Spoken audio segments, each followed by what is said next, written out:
ওই বিষধর সাপটা যখন নেউলিয়ে দর্শন করে ওই বেশি কি করে বিষক্রিয়াটা না করার জন্য এক দৌড়ে জঙ্গলে চলে যায়।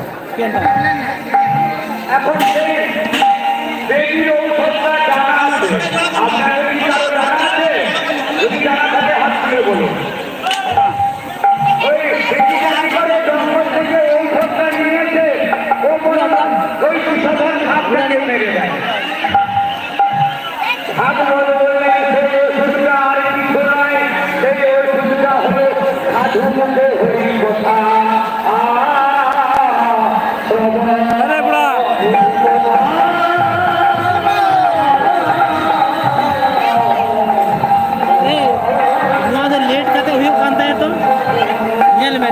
बूढ़े हुरी बोला है ना, नहीं तो हुरी बोला करे ना। তাহলে আমাদের শরীরে যে বিষধর সাপ এখানে দেখছি, এই বুড়া এখানে দেখছি, ভাইরা ভালো করে খবর করুন।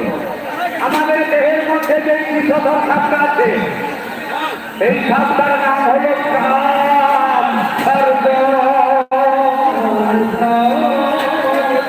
সেই কাম সর্ব দেহের মধ্যে আমাকে সবসময় সংসার করছে।